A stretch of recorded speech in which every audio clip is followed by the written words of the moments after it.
Hi everyone, Azriel Knight here, and welcome to day 5 of a FortKnight, a vlogging marathon where I shoot a different roll of film every single day for 14 days. And as mentioned in the previous days, it's actually going to be 17 days because I reached one of my stretch goals. This is a Kickstarter campaign, and I had 58 people, 58 very generous donors, make this possible. Yesterday, I shot some Ilford Ortho Plus, and because I had shot that film before, I decided to challenge myself with a shooting assignment, and that assignment was reflections. I really hope you enjoyed it. I did. I am definitely glad I stuck with it.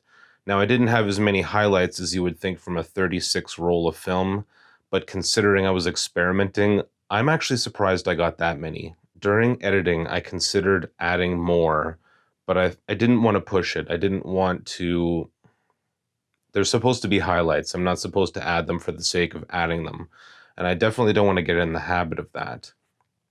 Some of you may be asking, why don't I just show all of the photos? And I did have somebody ask me that before the marathon. There's a couple reasons for it. The first off is that it's more time consuming to go and remove the dust from every single photo rather than just the highlights. And then the other reason is that it's part of the artistic process. It's not just a matter of, how do I put this? It's not just what you include, but what you remove that makes you a photographer and not just a camera operator. Here's a great example. If you're a chef and you're making someone a stew, are you going to cut off all the trimmings and put them in a separate bowl and say, here's what you're not going to eat? Of course not. Elimination is part of the artistic process, and even though that this is like a vlog and an experimental type thing, I feel like I should always be showing my best work. Agree with me, disagree with me, let me know in the comments, but those are my thoughts, and that's the reason why I don't show every single shot. Yesterday I asked you guys, what do you want to see me shoot with? Ilford Delta 400 or Tri-X? And by a vote of 57%, you guys chose Ilford Delta 400. You guys are really split on a lot of these films, I have to say. Sometimes, like at one point, it must have been in the 60s, like the 60 percentile. But maybe you're looking at the results and then voting because it's either 53 or 57% every day.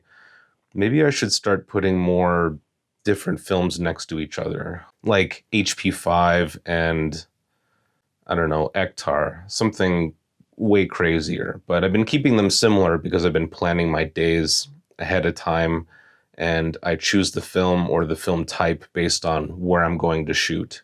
Anyway, that's my rant for this morning. I will be shooting Ilford Delta 400 on my Pentax 6.7. I've got a 200, a 105, and a 55mm lens.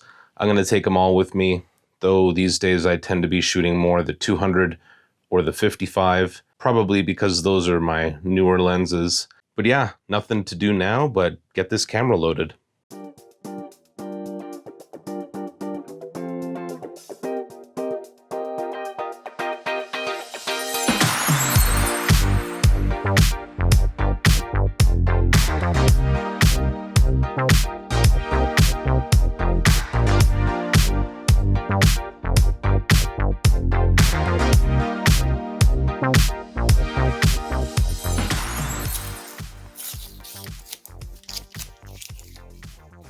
I remember asking someone recently, man, that Pentax 6.7 is so hard to load. Do you have any issues?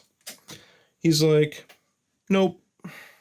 So yeah, thanks Ryan for making me feel like an idiot. I'm just kidding, buddy.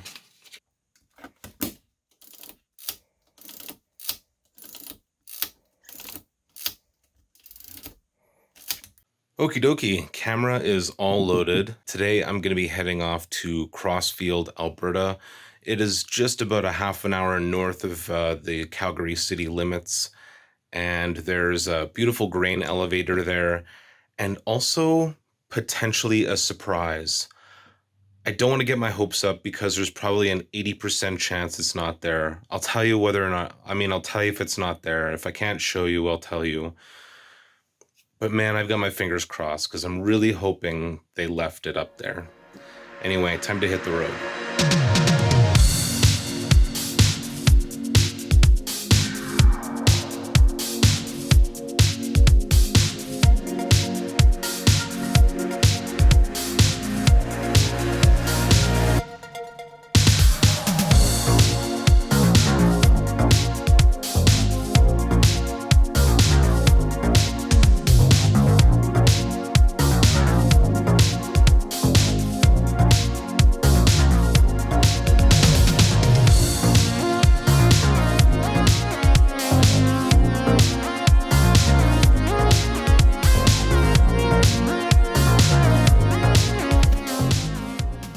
Okay, folks, I arrived in Crossfield, and as you saw from me driving into town, there is some major construction going on here. So that's the first problem that I have, is I don't even know if I've got access to the grain elevators.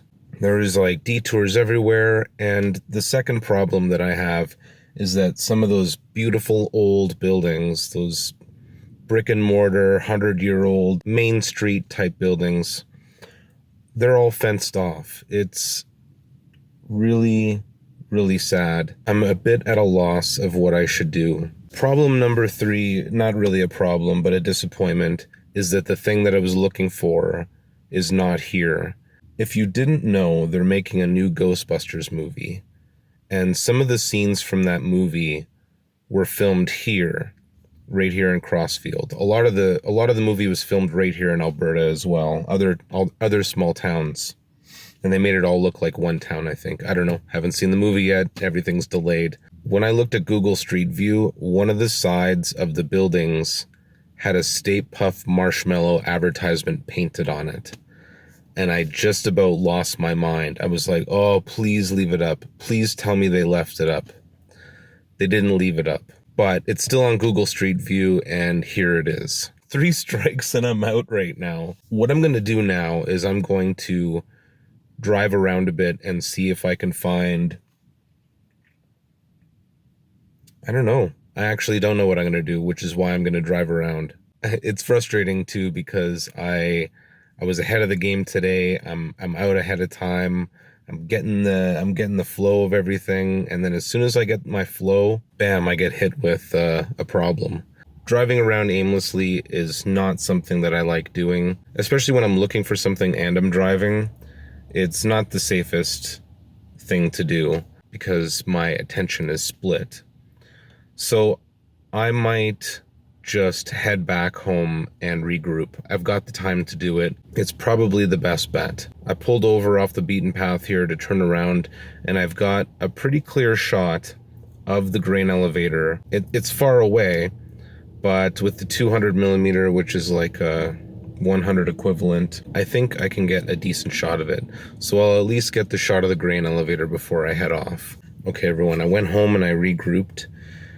And my plan B is the Inglewood Bird Sanctuary. Now, it's not my first choice for black and white because of all the fall colors and everything, but I will come back here for color. There's a lot of locations that I've picked for this marathon that I plan to shoot in both black and white and color. You've already heard me talk about Chinatown and the Center Street Bridge. The Inglewood Bird Sanctuary is exactly what it sounds like. That's a sanctuary for birds. And I've actually seen deer here as well. There's a train track nearby, so I might be able to get a couple of train cars. There's an industrial area nearby, which is really weird because it's a bird sanctuary and a nature reserve. But yeah, the plan is to get some nice, beautiful, nature-esque type shots in black and white. I've been here about a half a dozen times, so I know what to expect. And I don't actually think I've ever shot it in medium format, so that'll be a new experience for me. The Pentax 6.7 is far from a sports camera, and having to meter all my shots, that's going to be a challenge as well. But it's variable cloud right now, so it's what you'd expect for, it's not quite sunny 16, maybe sunny 11. Anyway, let's get to it.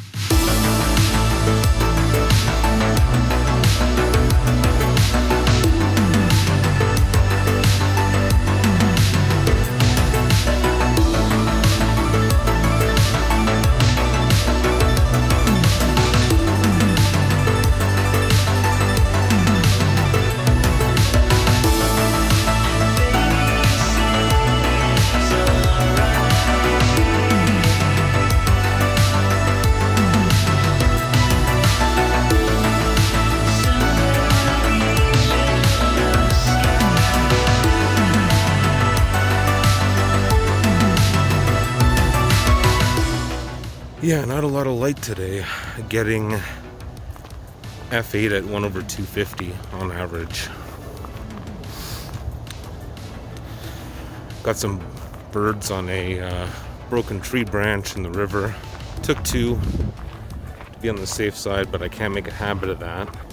I don't think I've ever been out here this time of year. Man, it's really pretty.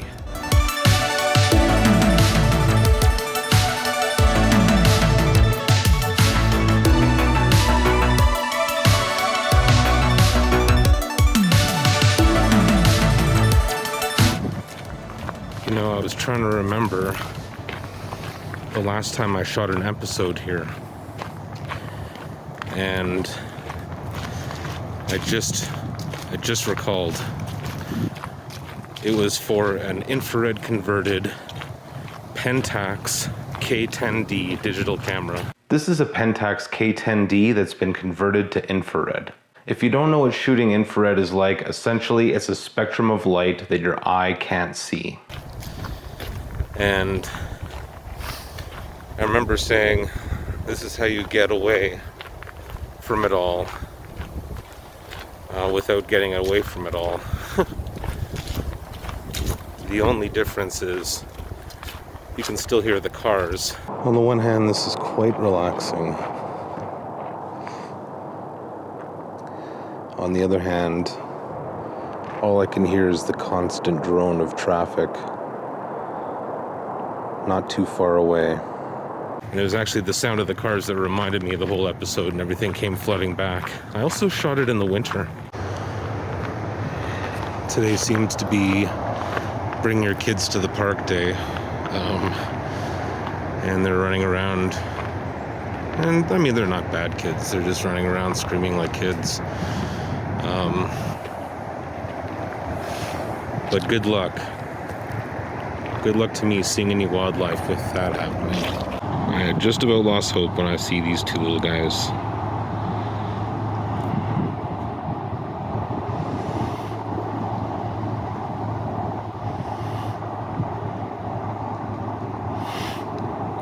I was just about to go on camera and say, for a bird sanctuary, there's sure not a lot of birds. I have one shot left, and there's a parked train car. And I think that's what I want to get. So I'm going to make my way back there and snap that off and call it a day. Well, today was definitely a different experience, but I think it all turned out for the best. Part of the reason for that is because I have this idea planned for Crossfield. So today was sort of like a half-assed scout of it. And if I hadn't scouted it out and I just went for what I have planned, it would have been a total nightmare. So for that, it's a surprise, by the way. In case you don't know what I'm talking about, that's because it's a surprise. So I'm gonna have to find somewhere else in order to deliver this surprise. Yeah, 200 millimeters on a medium format is still not quite close enough for sports and wildlife. I think I got a couple of good shots, and I might crop in a little bit. Anybody who says you can't crop in your photos, don't let them gatekeep you. Don't let them tell you what you can and can't do with your artwork. I mean, how do you make a 5x7 as opposed to an 8x10 in a print? You have to crop it. So the idea that everything has to be perfectly framed in every shot, it's bogus. It's just, it's a bunch of gatekeepers. Well, it looks like one of the photographers is done. Yeah, that's the advice for the day. If you want to know where all the birds and ducks are, follow the photographer. And not me. Follow a photographer with a longer lens. Anyway, time to get home and get this film developed. Okay, everyone, I'm back home now. For the second time, I'm in the darkroom, and I am so ready to develop this role. Okay, after yesterday's epic montage, I'm actually going to do something the opposite today. What I'm going to do is I'm going to teach you how I develop black and white film. Disclaimer, everybody develops it differently. There is inevitably going to be somebody in the comments that will say, oh, you shouldn't do that, do this. You shouldn't do that, do this. But the truth of the matter is that if you get the results that you like, then you've done it right enough. You can say that you developed it too hot or too cold, or you should be cleaning it this way or that way because of this and that. There is rarely somebody who develops the same way, the exact same way for 10 years. I've changed my developing technique a whole buttload over the last few years. My current technique I've been doing for less than a year. And it's the result of some developing issues that I had. And I took a whole bunch of advice from people in the comments. I didn't take just one person's advice either. What I did is I kind of took a tally of what everybody was saying, and I looked for the most common things, and the ones that didn't contradict the others, I just sort of meshed it together. And so in a way, my process is the result of you, many of you who've been watching me for a number of years. So here we go. First thing I do is set up a pre-bath, and there's a couple reasons for this. The first reason is I want the negatives to swell to be able to take the developer more readily and more evenly. And the second reason is I want the tank to be as close to the temperature of the developer and everything else as possible. I will then measure the temperature of my water to see where I'm at. So I'll measure in Fahrenheit, even though I'm Canadian, just because it's easier overall. So if you go into Celsius, you end up going into finer and finer decimal points, and it's just easier. So 1 degree Fahrenheit is like point something degrees Celsius. It just works out better. To me, 66.5 degrees Fahrenheit, or in this case 66.6, is fine. I don't really care if the developer is this temperature as well. And the reason for that is pretty simple. Your thermometers are not perfect. And if I were to stick my other thermometers in here right now, they would all give me slightly different readings within about a degree, maybe even 2 degrees. So if there's a variant in that, there's really no point in me being exactly 68 Fahrenheit anyhow. I'll take my water and I'll pour it directly down the center. I'll also have the tank tipped to make sure it pours in as quickly as possible. I find that the liquids pour in faster when your tank is slightly tipped. I'll give it a couple of wraps, even though I don't necessarily need to, just because it's practice. It's the same reason why I still use my indicators in the middle of the night when there's nobody else around, just so it becomes instinct, so I don't forget when I actually need to use it.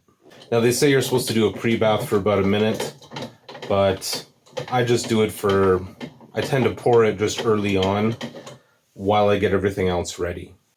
So in this case, I'm using D76, and I made this on October 3rd, so 6 days ago, just before everything started here. And when I use D76, I either use stock or 1-to-1. Now, stock means that I just pour and go. 1-to-1 means equal amounts of D76 and water. Now, I've got a bathroom attached to this darkroom, but I tend to use a wastewater bucket when I need to dump out liquids quickly. So my D76 is measuring at exactly 67 Fahrenheit.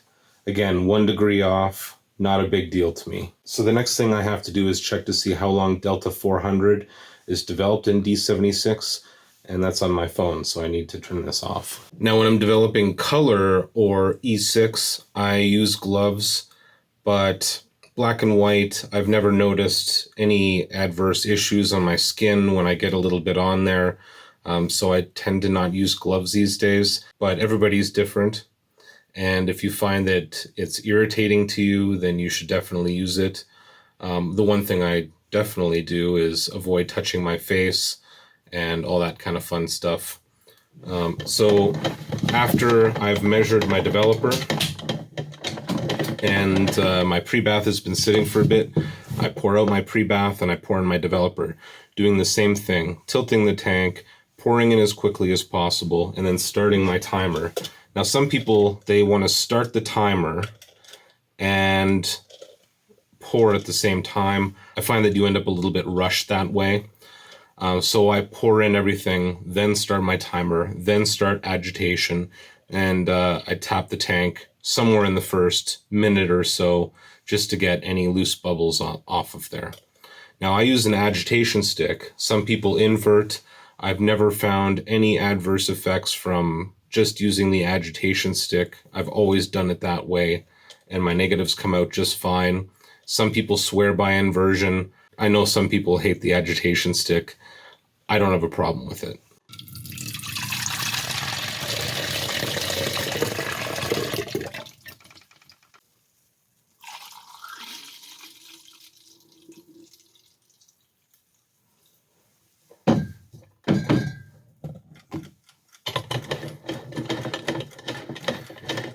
If you haven't watched my video on agitation, I got 2 videos on agitation. Does agitation frequency make a difference? And does agitation vigorousness make a difference? You should watch those because it dispels a lot of myths. At least for Tri-X. I can't speak for all films, but at least for Tri-X. So I agitate for the first minute. Delta 400 at D76 is a 9.5 developing time. While my film is in the developing stage, I will then get my film stop. I just use whatever I've got Kodak and Ilford stop, and I've got enough to last me forever. I've collected so much stop bath from picking up old darkroom supplies off of people, off of want ads and stuff like that, yeah, I'll never run out of the stuff. I agitate once per minute for about 10 seconds. I tap roughly on the table after each minute.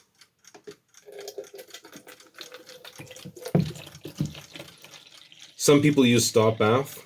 Some people say water is fine.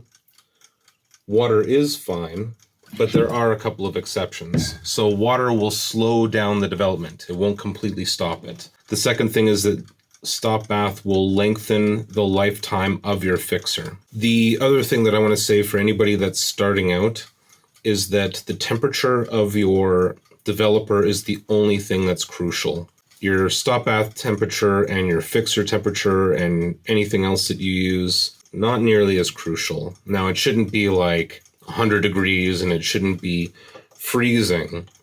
But if you got everything at room temperature and you're just pouring your developer at room temperature, which is 68 Fahrenheit, then chances are your stop bath and your fixer are going to be around the same temperature. It's not going to be wildly different. I'm at 8 minutes now, and it's around this time that I want to make sure that I have my next step ready, in this case my stop bath. Now, stop bath, you're supposed to leave in for about a minute. If you leave it in for longer, it's not a big deal. So if you need to do something, if you need to go to the bathroom, if you forgot to mix up some fixer or something like that, you can pour in your stop bath and you can leave it for a few minutes without any adverse effects and do whatever you need to do. At 9 minutes, got another 30 seconds, and I'll pour my developer out into my wastewater bucket, and then I'll pour the stop bath in just like I did the others, evenly, as quickly as possible, with the tank tipped. Some people pour out 10 seconds before to make sure they stop right at it. I pour out right when the timer gets to 9:30. Then I pour in my stop bath. Straight down the center if I can. Wrap it a couple times. And then I agitate for the full minute. While I'm agitating, I open up my fixer bottle and I pour myself my fixer.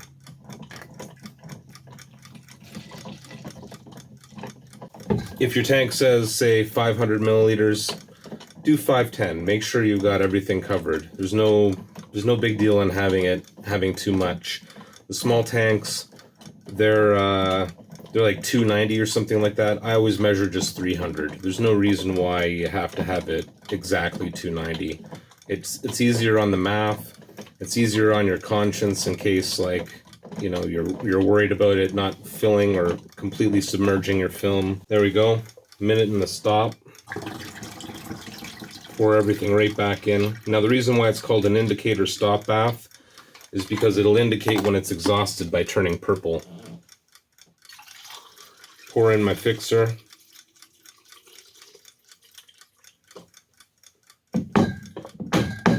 good taps, and I will begin a 5-minute fixing. I'll agitate for the first minute while getting my stop bath closed up and having my fixer ready to pour back in when I'm done that. After the first minute, I will then want to prep my hypo-clearing agent. Now, why is it called hypo-clear? Pretty simple. Fixer used to be called hypo. Now, if you make yourself some hypo, you're going to always have way too much because it's a 1:5 ratio. So basically 100 milliliters of hypo and another 400 milliliters of water. Now, in order to make sure that I mix it properly, I use a magnetic stirring contraption with one of these. Now, you don't need one of these, but they certainly help.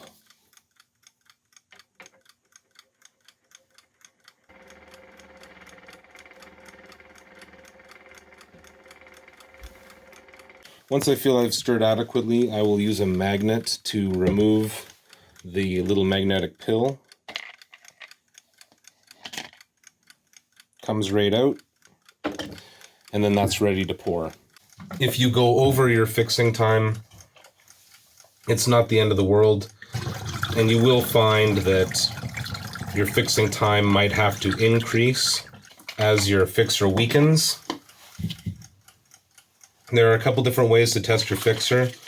One is with a hypo-check solution, a couple of drops in 10 to 20 milliliters of fixer. The other is to, when it smells, this is for Ilford fixer, when it smells like rotten eggs, it tends to go bad. The third way is to get a sample of your film that you're developing. You take the strip that you cut off when you loaded your tank, and you drop it into a separate container, and you pour like a couple hundred milliliters of fixer in, and you time it, see how long it clears, and then add a couple of minutes.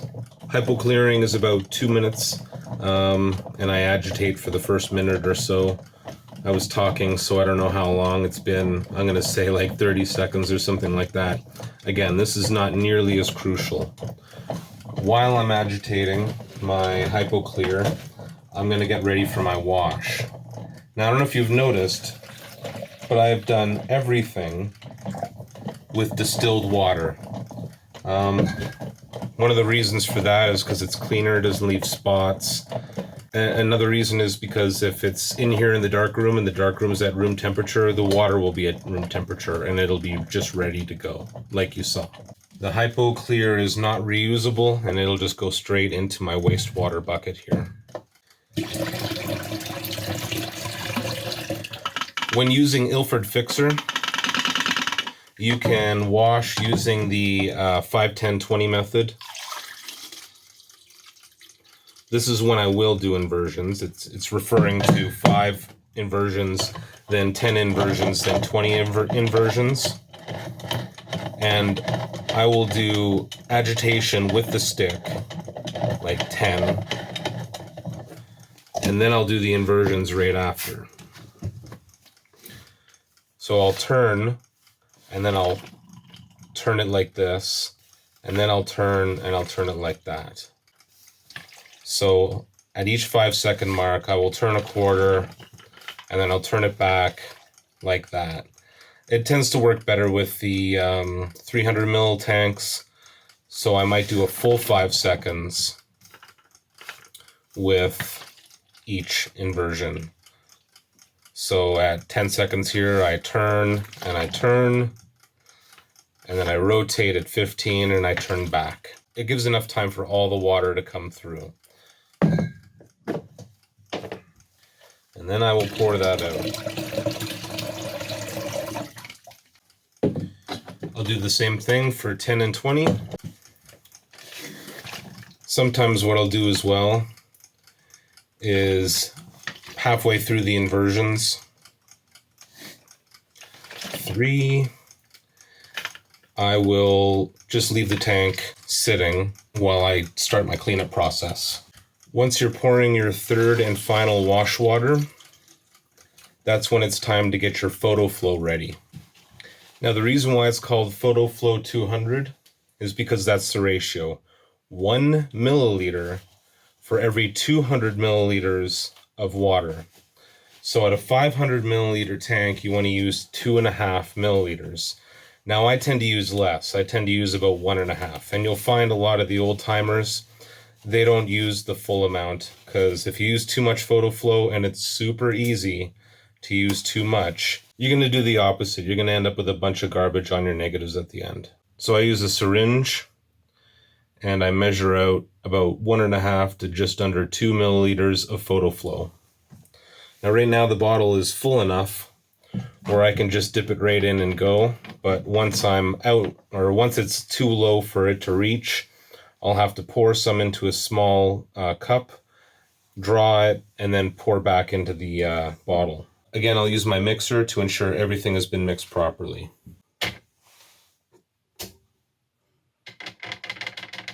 And while that is mixing, I will begin my final inversions. After I'm done, my final wash, in goes the photo flow. This you don't agitate. Even though you could make crazy bubbles with this, you don't want bubbles in your photo flow.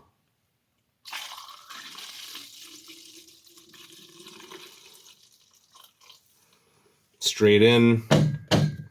I leave it for about a minute. It's, everyone will tell you it's something different. For me, I pour in, leave it for about a minute, pour out, and that's it. It's at this point that I put on gloves because I'm going to be handling the film now.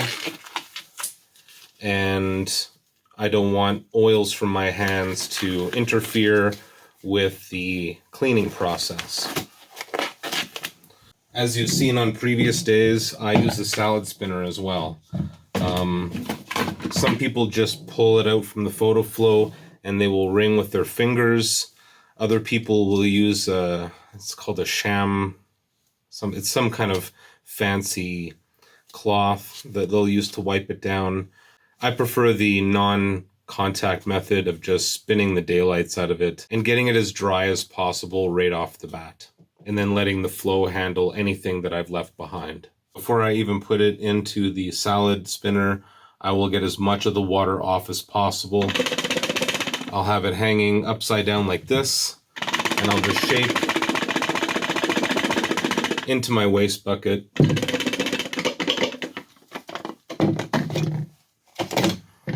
I'll remove the center column, and I will continue to give it, it's coming off there. 35 millimeter, you can really reef on it, especially in the salad spinner. Medium format likes to come off of track pretty easily. So I won't give it a super heavy spin. 35 millimeter, I'll just go to town on it. So I only do about 15 seconds, half strength.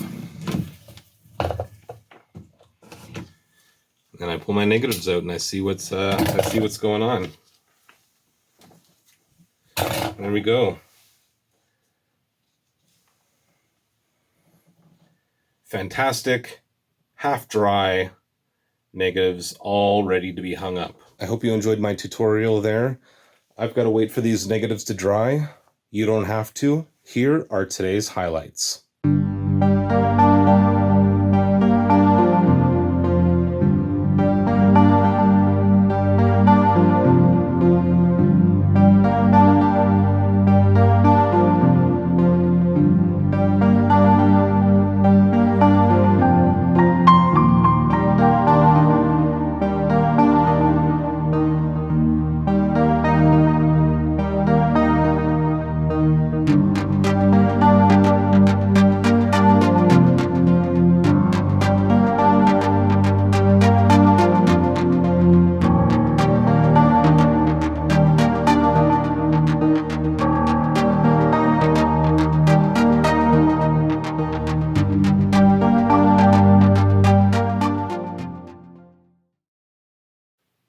Well, I hope you enjoyed those. I love Delta 400.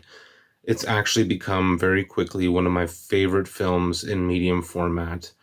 And it was kind of by accident. The last time I was in the camera store and I wanted to stock up on my favorite films, which were Portra 160 and HP5 in medium format and 35 millimeter.